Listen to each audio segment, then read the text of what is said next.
Salam sejahtera Sobat Indofarm ID. Kembali lagi bersama kami di channel kita yang tercinta. Kali ini Indofarm akan membahas topik yang sangat menarik. Sesuai judulnya, kita akan membahas tentang micin, asal-usul, dan bagaimana proses pembuatannya.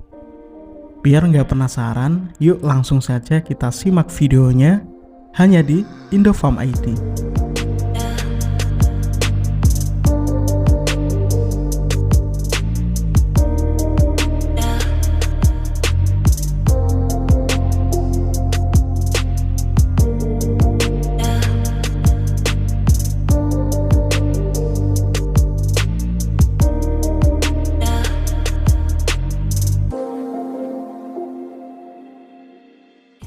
Pernahkah sobat makan sup, soto, atau sushi dan merasakan rasa gurih yang begitu lezat?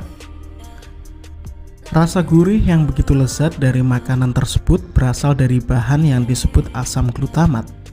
Asam glutamat ini bisa diperoleh secara alami dari bahan makanan yang digunakan, dan bisa juga diperoleh dari bahan tambahan berupa micin atau MSG. Tentu Sobat Indofarm sudah tidak asing lagi dengan yang namanya micin. Micin atau vetsin alias monosodium glutamat merupakan penyedap rasa yang biasa ditambahkan dalam makanan. MSG sendiri terbuat dari molekul garam natrium yang terbuat dari campuran air dan asam amino L-glutamat. Percampuran dari ketiga molekul tersebut menghasilkan rasa gurih yang lezat. Sebenarnya asam glutamat sendiri sudah ada dalam tubuh manusia. Dalam tubuh manusia, glutamat berfungsi sebagai penghubung otak ke seluruh jaringan saraf dan pengendali fungsi tubuh. Monosodium glutamat ini disingkat menjadi MSG. Namun, apakah Sobat Indofarm tahu apa itu sebenarnya MSG dan dari mana MSG berasal? Mengutip dari The Spruce Eats, MSG adalah kristal berwarna putih yang diekstrak dari asam glutamat alami yang bisa ditemukan di banyak bahan makanan, misalnya daging, ikan teri, tiram, rumput laut, keju, batang tebu, ketela, jagung, dan beberapa sayuran tertentu misalnya tomat, bawang, dan sebagainya. MSG ini berbentuk seperti bubuk kristalin berwarna putih yang mengandung 78% asam glutamat dan 22% gabungan dari sodium dan air. MSG ini berfungsi untuk memperkuat dan meningkatkan rasa makanan. Asam glutamat dalam MSG ini merupakan bagian dari glutamat yang menjadi sumber rasa umami atau rasa gurih, yang saat ini dikenali menjadi rasa dasar yang kelima. MSG juga bisa digunakan untuk pengganti sebagian garam. MSG saat ini sudah diklasifikasikan aman oleh Food and Drug Administration (FDA) Amerika Serikat dan juga oleh World Health Organization atau WHO. Sejarah monosodium glutamat. Micin berawal dari ekstraksi kaldu dashi. MSG pertama kali ditemukan oleh Profesor Kikunai Ikeda pada tahun 1908.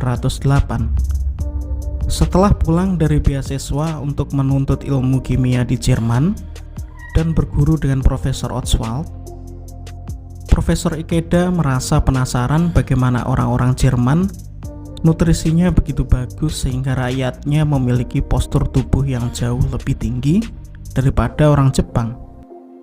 Saat itu pada tahun 1907, ia mencicipi kaldu dashi buatan istrinya yang dibuat menggunakan kombu atau rumput laut Jepang. Merasakan rasa gurih yang tak biasa, Profesor Ikeda pun meneliti kaldu buatan istrinya tersebut. Dari sana ia berhasil mengekstrak komponen kristal yang ternyata adalah asam glutamat. Kristal tersebut ternyata menghasilkan rasa umami. Penemuan Profesor Ikeda tersebut kemudian dipatenkan di Jepang, lantas beliau bekerja sama dengan industrialis yang bernama Saburosuke Suzuki kemudian untuk pertama kalinya menjual dan memasarkan bumbu umami yang diberi nama Ajinomoto pada tahun 1909. Proses pembuatan micin di pabrik.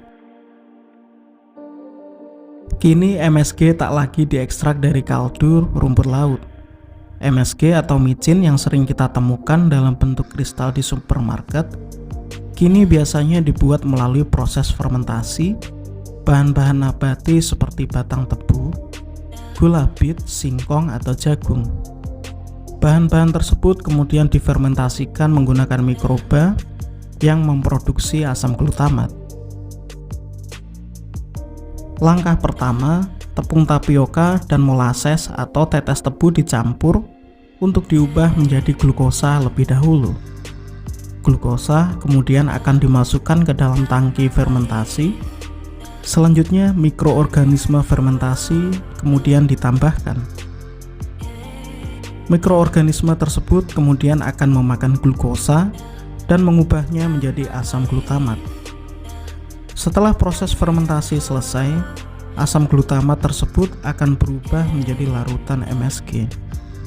Selanjutnya, larutan MSG ini akan melalui beberapa langkah purifikasi atau pemurnian seperti penghilangan warna dan filtrasi untuk menghasilkan larutan MSG yang lebih murni.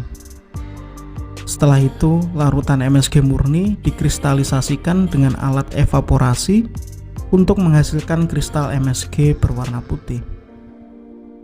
Kristal MSG tersebut kemudian akan dikeringkan menggunakan udara panas, barulah kristal MSG bisa dikemas dan didistribusikan. Nah, demikian sedikit ulasan dari Indofarm ID tentang micin. Jangan pernah ragu untuk menyebarkan informasi ini. Semoga selalu bermanfaat. Salam.